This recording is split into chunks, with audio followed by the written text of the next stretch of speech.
All right, welcome back, everybody, to another episode of A Pinball Podcast. It is Wednesday at 12:30, October 7th, and I am here today to talk about Jersey Jack Pinball and Guns N' Roses, of course. What else would I be talking about right now?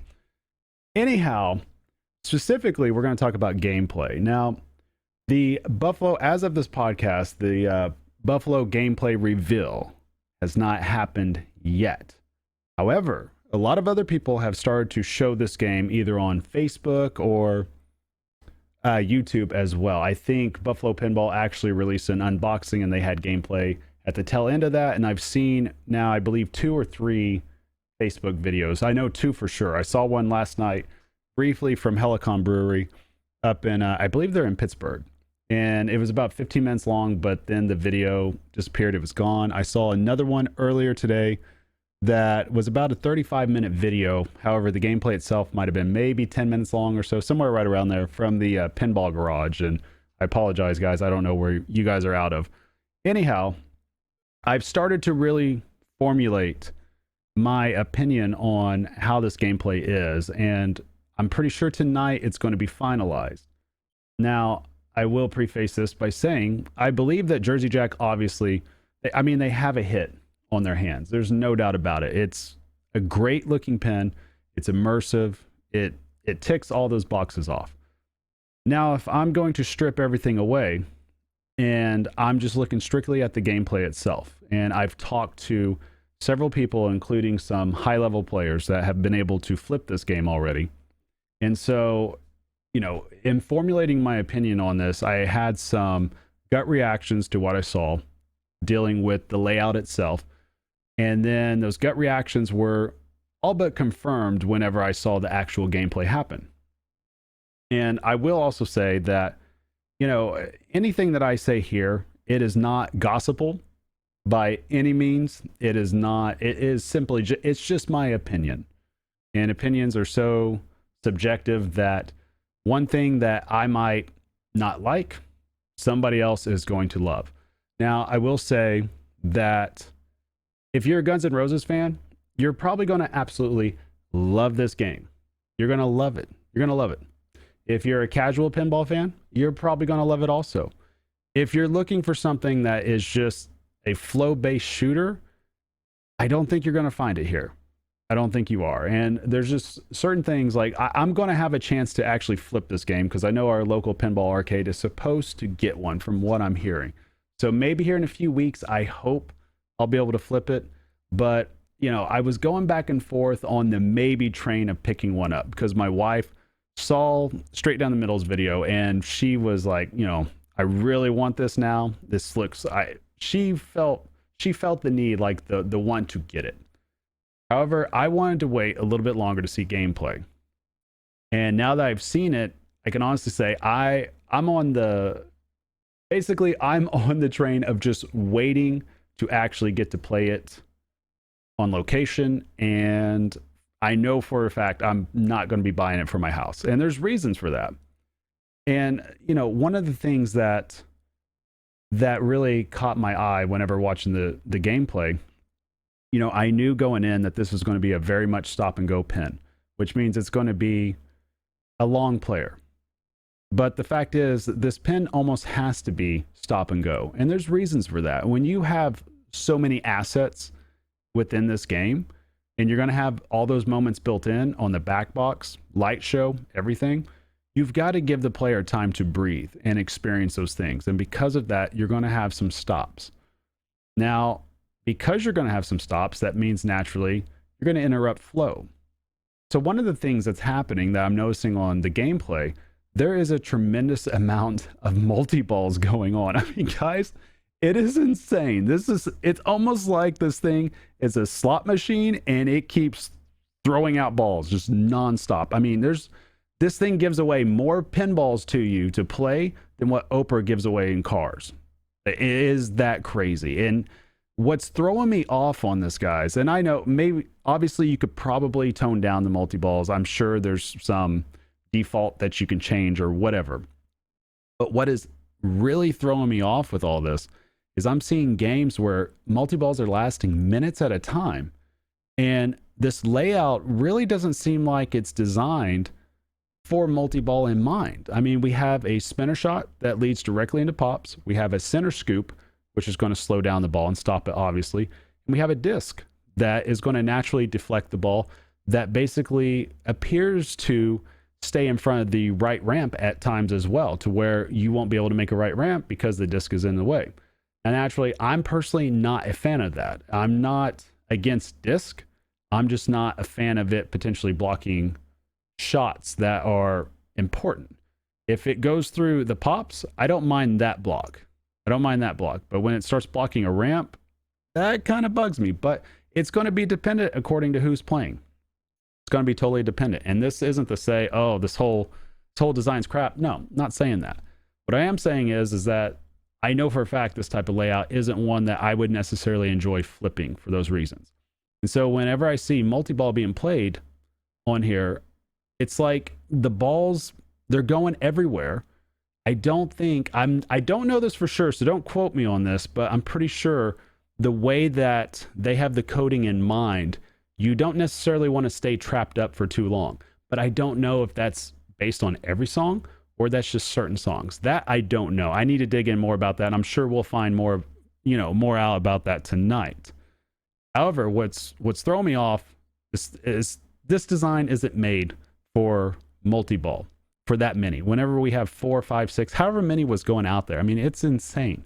There was add a ball. And then once we got the single ball, I was like, okay, I'm shocked that we're in single ball. Even the people playing were like, this is kind of weird that we're in single ball now. And it was funny too. There was a joke made in there, and it was hilarious because it was the same joke I just said to somebody earlier, that I'm wondering if there's a just because multi-ball in the spin right now.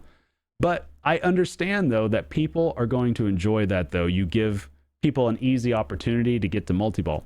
However, it just seems a little off to me because the design doesn't seem like it's really multi-ball centric, to where you're not going to be able to pull a Johannes on Avengers to where you have 3 balls just chasing each other everywhere on ramps and orbits and everything. It's not going to happen on this game. And another thing that was really odd to me, and again, not a Guns N' Roses fan, so this might not bother anybody else, but what was really odd to me is during a lot of these multi-balls, there's a ballad being played.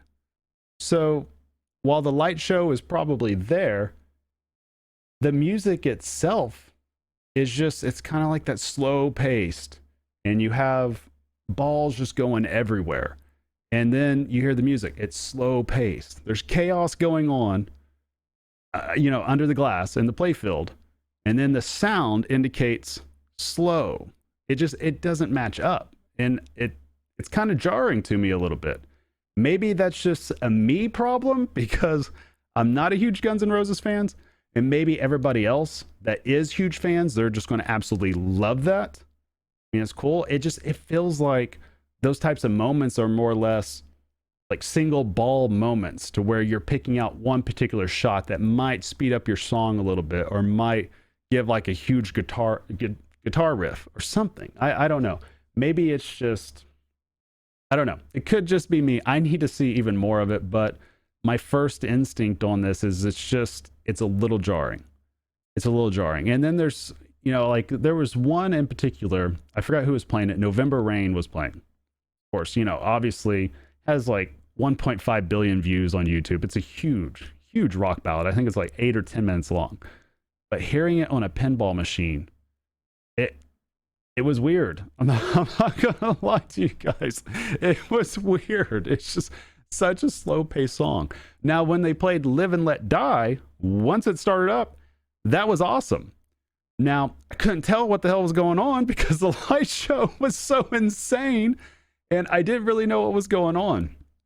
And obviously that's what they're going for because there's so many lights on this. There's so many lights, and it almost feels like too much. And a little anecdote from me is that I actually bought Penn Stadiums for that very reason, to put on Iron Maiden, because I wanted to give it that rock show feel, right? And it did do that. Don't get me wrong, it did that. But then after a while, I'm like, holy crap, my eyes need a break. I felt like I was about to play and just have a seizure. And now I'm getting flashbacks of that watching Guns N' Roses. It looks spectacular. don't get me wrong, it looks great. I'm just trying to think, man, am I going to be able to watch this, or am I going to be able to play this, that a pinball machine that's already a long player, and then it's just light show, just everything, just you know what I mean? Like, it's just, it feels like I need to get my pin shades on. It feels like I need to put on sunscreen because of, it's just, it feels like it's a lot. And like I said, it's just videos. It could be completely different if I'm in front of it playing, but offhand, it just, gosh, it's so much. And it speaks on two different parts. Whenever I'm going over this, it speaks on two different parts. People out there, and I believe the vast majority of people, I think what my opinion is right now, it's probably in the minority. Now, I've talked to plenty of people that have played pinball for a very long time at a very high level. And the general consensus with the people I've talked to is kind of the same feeling. But that being said, I think that the vast majority will be okay with all of this, because I think this pinball machine, it's not designed for tournament players in mind. It's not designed for somebody that's just a high level insane player. I think this is designed for your average collector or your novice player. It's designed to be easily accessible, to have a lot of pinballs going at one time, to hear the music, to see the light show. And in that regard, it's a home run. In that regard, it's an absolute home run. So anything that I'm saying here, I promise you, not trashing the pin. I think it's a home run. I think it accomplishes exactly what it was out to accomplish. I think the sales are going to be through the roof. I think they're going to stay through the roof for a long time. And I think a lot of people, once they do get to flip this, they're going to enjoy it. It's probably the type of pin that will give people that one more game feeling, especially if you're already a Guns N' Roses fan. I mean, that's just the way it is. And pinball, after all, is really subjective. But there was just some things in there that I was slightly concerned about leading into it, and it was kind of just confirmed to me, just for my own personal taste and my preferences. I think one thing it does confirm to me, I think that this pin that was put together, Eric did an amazing job. I think Jersey Jack did an amazing job. Sound on the line, it sounds awesome. Light show looks awesome. But I think it's fair to say, and I believe the majority of you would agree with me on this here, if I'm objectively looking at this, I think Elwin is still in a class of his own when it comes to design. And, and I'm not just saying that because I have an Iron Maiden, because I have an Avengers. Not just saying that because of that. I'm saying that because that type of game does fit the play style that I enjoy. I like flow-based game styles, and I think a lot of people prefer a lot of action. But that being said, even though he's in a class of his own, in my opinion, when it comes to design, that being said, it is great that everything else that is in this pin, in Guns N' Roses, kind of brings it all together. You know what I mean? When you have a Dynamite theme and you have a Dynamite package with sound, with lights, and with everything, I think it tends to bring everything else together to where you're not going to worry too much about certain flaws. You're not going to worry too much about it. It's not bare. Let's just put it that way. The gameplay itself can't just be bare on its own because it doesn't have without all those bells and whistles. It has the bells and whistles, so therefore it makes the whole package come together that much better. Now, that being said, I'm still going to reserve final judgment until I actually get to flip this, because I could be completely wrong on this. I might play it and might think that, hey, this is the greatest thing since sliced bread. I could be completely wrong. I just know when I'm in a multi-ball, I hate having more than 3 balls. Sometimes I even hate just having 3 balls. Sometimes I just want 2. I want to have control. And I don't want to have to just chimp flip my way through a multi-ball, especially if it's every single mode I'm having to do that. That, for me, isn't very fun. I don't know about other people. It is fun to me, though, to get into a multi-ball in which it's rewarding to get to it. That's fun for me. If it's a hard multi-ball to get to, or locks are set on hard, or if it's something like Guardians of the Galaxy, for instance, just the group multi-ball hitting certain combos of flow, like stuff like that, I enjoy. Now, obviously, is Guardians of the Galaxy on the same level as Guns N' Roses? No, it's not. Like I'm still being objectively fair about this. For the collector and the person that wants a high-end looking pinball machine and with high-end lights, high-end sound, you're going to get it. You're going to get it. I mean, it's an awesome job. Now, I know that a lot of people have been talking about how this is going to change the industry moving forward. And I don't think it's not going to change the industry moving forward the way that people believe it is. If anything, and I know, I've seen some people say, well, Stern has to be worried. Stern has to up their game. They have to do this. They have to do that. I'll be honest with you guys. From a business perspective, if I'm Stern, I'm doing cartwheels this morning. I'm doing absolute cartwheels. I am celebrating. And here's why I'm celebrating. Here's exactly why I'm celebrating. Because I have the best manufacturing capability, and a competitor just showed that over 500 people are willing to spend $12,500 for a pinball machine. I mean, come on. That just tells Stern right there, there is more meat on the bone for them to get. That's all it says. They have no need to change anything up. It's two entirely different companies, guys. It is two entirely different companies with two entirely different strategies. Sure, we can compare how they debut pins all day long, but when we compare the actual manufacturing, the actual gameplay, the actual price points, the actual look, it's different. They're in the same industry, but they have two completely different models. And the reality is to me, all this says is Stern is going to be able to start doing super LEs because they know people are going to pay the prices. They know they can up their game now a little bit. They know it's safe to do. They saw somebody else take the chance and reap the reward. And it's the same thing that I've talked about in the past. As a competitor, if you see your competitor doing something that's successful, you're going to copy it. You can copy it. There's no way. They're not worried about competing with Jersey Jack. And I've talked about this before too. Jersey Jack, all that really happened, they had a huge breakout success with Guns N' Roses, and that does not hurt Stern. Who that hurts is everybody else. And I've talked about this, guys. As the number two, they may have gained a little bit of ground, right, on Stern at number one, a little bit. But you know what they did do? They put so much distance between them and everybody else in the industry. And that was the main goal. I don't know if they'll turn a profit on this. Who knows? We heard it on a podcast earlier that I think it was Wonka was basically break even, if I remember right. I'm pretty sure that's what I heard previously from the owner of Jersey Jack, as a matter of fact, on the first Jersey Jack podcast. And so with that in mind, I don't think Jersey Jack really takes a chunk out of the market for Stern until they start putting out pins faster than every 2 years. That's the only way. It is one pin. It's a great pin. It sold well, but it's not going to eat into the market like people think. I think that the people that, and let me put it this way as well. Let me circle back and put it this way.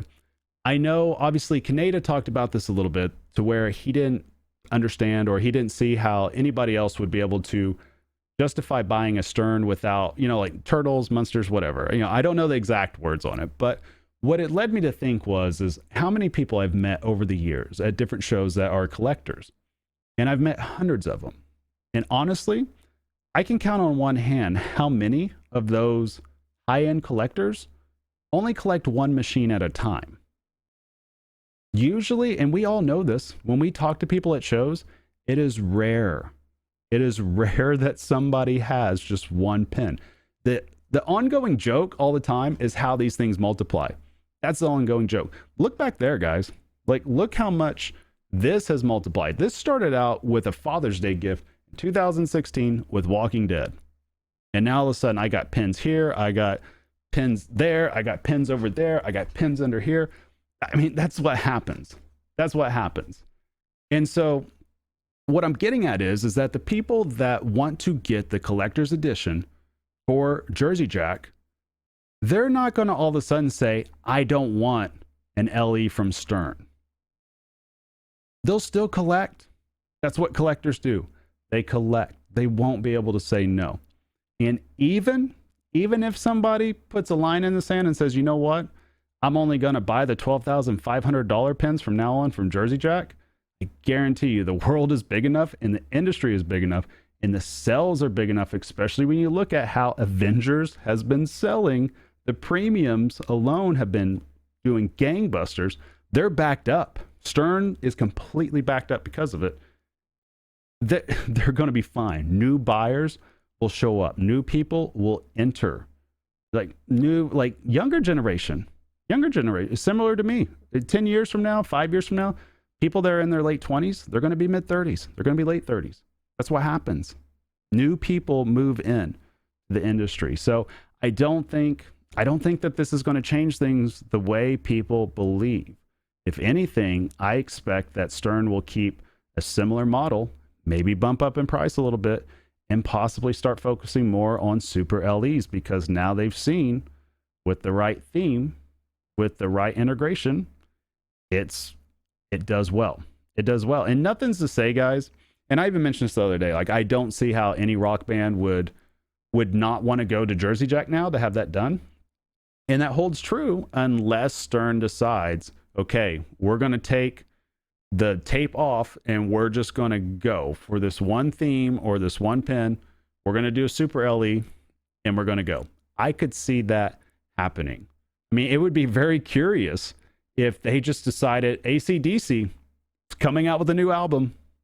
Imagine if Stern decides to revisit it.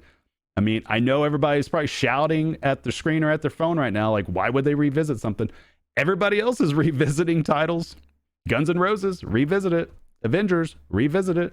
Teenage Mutant Ninja Turtles, revisit it. I mean, it's not out of the realm of possibility that because AC/DC did great. It did great for Stern. It's not out of the realm of possibility you reimagine that pin and you start adding on a bunch of stuff. Possibly, guys. Who knows? Who knows? Maybe I'm just talking out my butt right now, but who knows? I'm just imagining the possibilities of it. But overall, though, that's my general thoughts dealing with gameplay, dealing with what's going on moving forward. Again, I've got to wait and see this whole thing in a full stream format or even in person, possibly.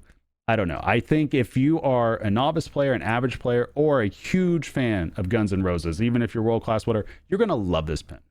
You're going to love the gameplay. You're going to find ways to love the gameplay, because I'm the same way. Like, if I love the theme, I'm gonna overlook certain aspects of it, and I'll be all about that. That's the way it works. That's the way it works. But I'm curious to see how it goes. I'm curious to see what other people are going to think once they do see this pin in its full glory. I'm curious to see what everybody thinks about the rock ballads during a multi-ball, because like I said, it's kind of jarring. It doesn't seem like it matches, like the atmosphere doesn't feel like it matches a multi-ball situation. But again, that could probably be fixed in the future, even if it needs to be fixed. I don't know. Maybe I'm in the minority. I'm fully ready to say I could be in the minority on this, and somebody's just going to be like, oh, you're totally wrong. And I wouldn't blame you, which is perfectly fine. But other than that, though, guys, I look forward to tonight's gameplay, full showing, full debut. I want to see it. I want to see it all. And maybe my opinion might change. I am doing a live show later tonight, shortly after. I planned on going on at 9, but if they're still going, I might hold off till 9:30. And I'll give my thoughts on that, give my thoughts on everything else. And I would like to hear your guys' thoughts. Like, if you're listening to this right now and you're like, I disagree with you completely, Travis, I want to hear it tonight. I do, because I want to have conversation about this, because I'm curious, because I am open-minded to know that I could be completely wrong on this. Could be completely wrong. It's just my initial reactions to what I'm seeing. And yeah, I'm definitely willing to change. I'm not so hard-headed that I think it's my way or the highway for sure. But other than that, though, guys, if you guys are listening to this, you're at work, have fun with the rest of your work day. If you're not at work and you're at home, what are you doing? Go play pinball. Other than that, though, guys, I'll see you guys later.